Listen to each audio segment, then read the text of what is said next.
good afternoon, and welcome to this afternoon's Tennessean Bizcast. I'm Lance Williams, business editor here at the Tennessean, joined by Kia Jarman and Laura Stevenson, who join us each week to talk about business issues. Before we jump into this week's topic, though, I wanted to let you know about a couple of stories that have been recently in the paper that would be of interest to you. The first is actually in this morning's paper, a deal between community health systems and the Cleveland Clinic. It's a deal that will allow community health systems to be able to tap into Cleveland Clinic's expertise as they develop better ways to deal with patients. And the Cleveland Clinic will obviously be able to sort of have a larger opportunity as they tap into community health systems, which has the second largest hospital network in the country. So it'll be interesting to see how that deal develops over the next 5 years and what that means for patient care, and obviously what that means for patients within the healthcare system. Also wanted to point you to a story that appeared Sunday in the Tennessean Business section on the growth of tech headhunters. It's a topic we've talked about on this webcast before, about the shortage of tech workers in the community and efforts by local officials to try to boost that.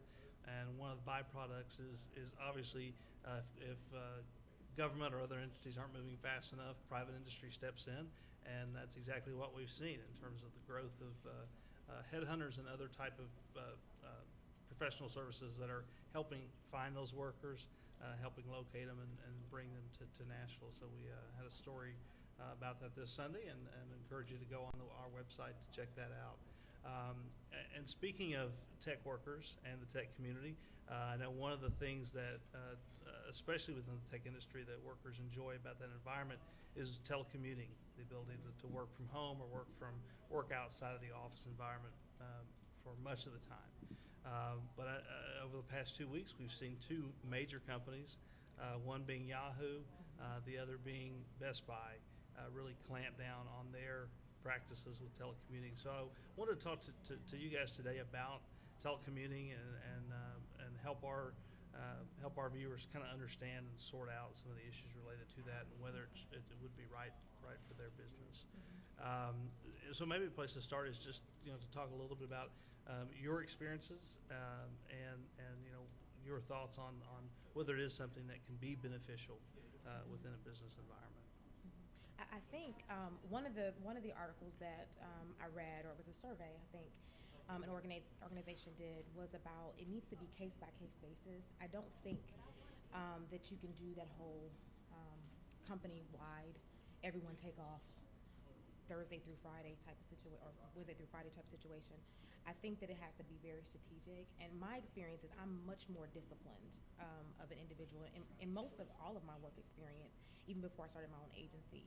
And so I could work home and be fine and check in, and actually I like it better because I'm not micromanaged. That's better for me. I do know that there are a lot of individuals who need to be in the office space, who need to be kind of checked on at once an hour, who need to go to lunch for an hour and come back for an hour, or come back after that hour's over. So for me, telecommuting was never an issue. And as a matter of fact, when I worked in Franklin, I wished we could have telecommuted a little more because that drive was quite a ways from me. I was in Antioch at that time. So yeah, so telecommuting I think is a smart way to go. It just has to be strategic. It can't be a company-wide policy to just say, oh, everyone can now leave. Mm-hmm. I think context is a really good question. It depends on a lot what the business organizational goals are. If you're producing a product or a service, I think it depends a lot on the context of where, like Yahoo, it's a great headline to say, oh, Yahoo's calling everybody back in, nobody's remote working. But Yahoo has one of the biggest paid writer and content creator networks in the world right now. So if you define employees as anybody that gets paid, in fact, they're not calling everybody into one office, right? Also within their space, I'm not sure if they're positioning themselves as a search company, right, or as a content provider or a community platform for the web. They're doing lots of experiments right now, I think, as an organization to define themselves. So if they're competing in the search space, they got some great market share right off of this headline. But at the end of the day, I think my question is still, did that cause some folks to go to Yahoo to search for information last week or the last month?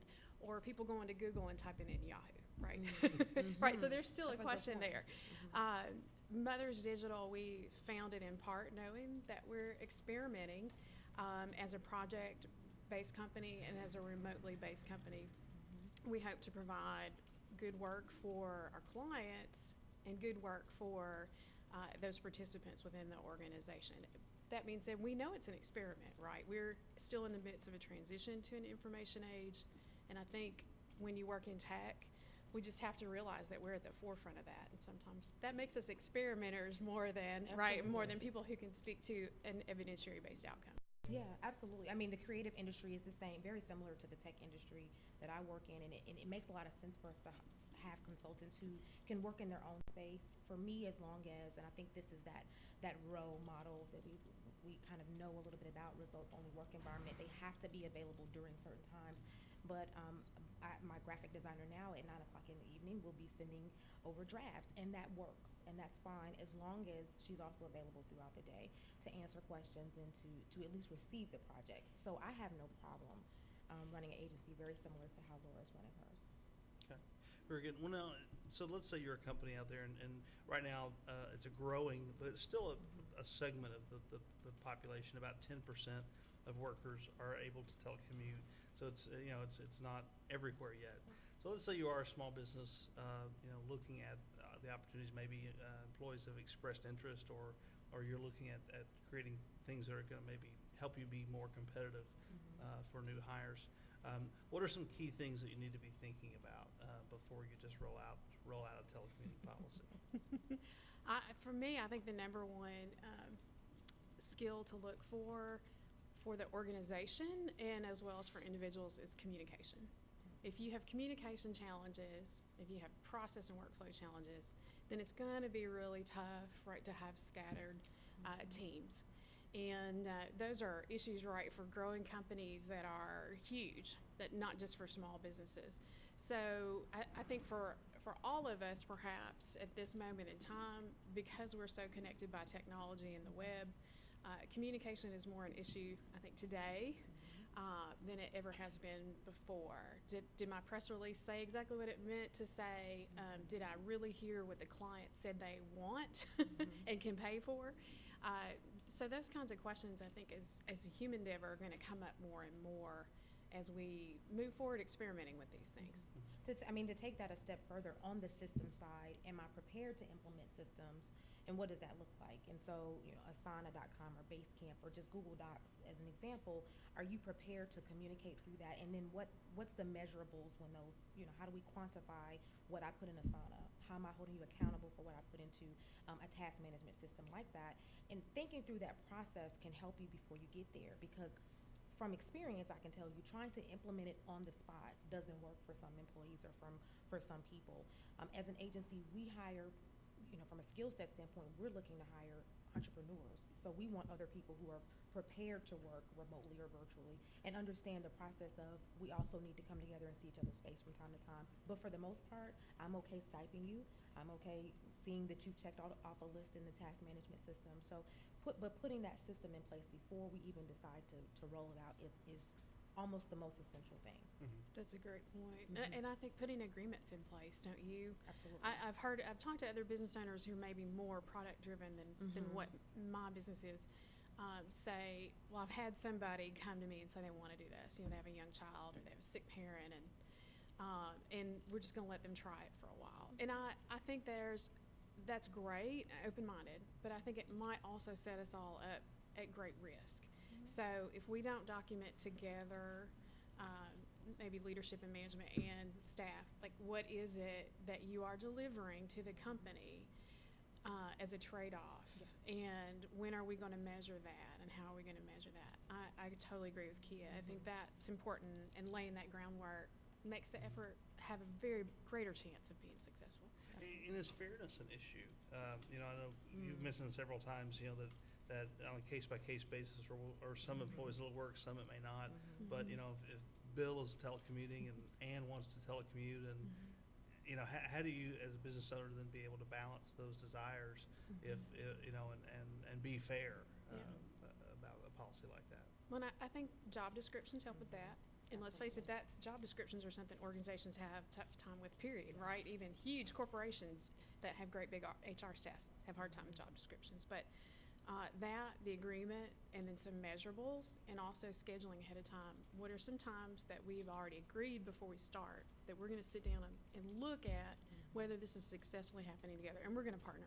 Because sometimes people need an out too to say, ooh, I thought it would be great to work from home, but every time it's happening, I end up addressing issues at home instead of work. Or I've also heard the converse. I've worked with a lot of people who tech workers who've actually worked from home for years, and they'll say, you know what, I abuse myself if I work at home. I thought I could balance it.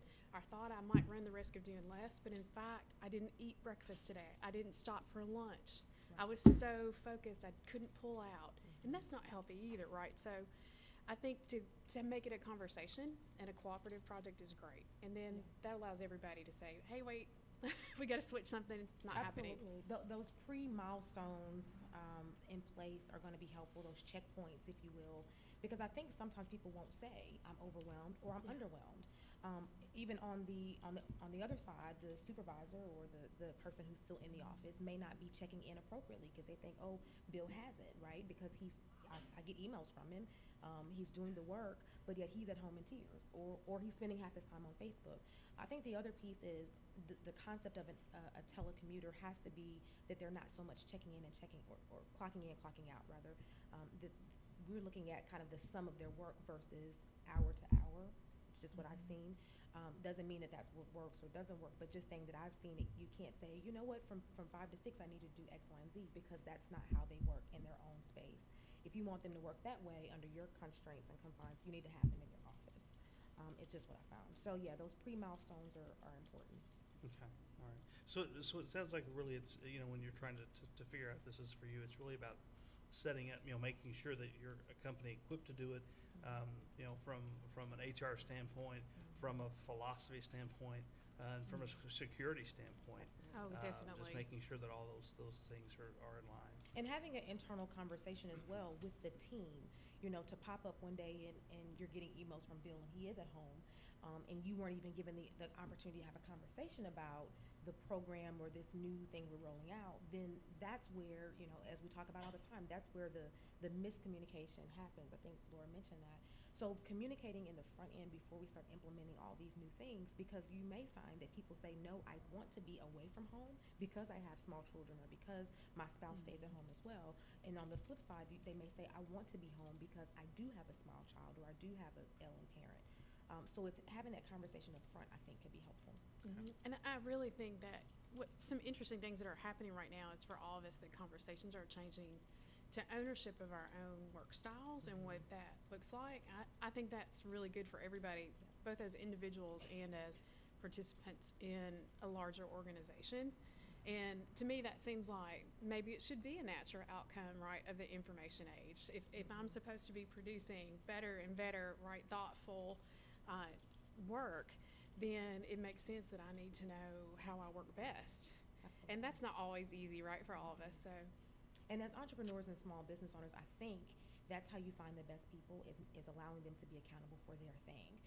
I have trainings coming up with clients now who we are rolling it over from them just being employees to being entrepreneurs and being internal entrepreneurs of that company and taking their space, whatever, even if they work all the time in the organization, taking their space and being accountable for it. I think as small business owners, you almost have to do that to be most effective and get the most out of your people.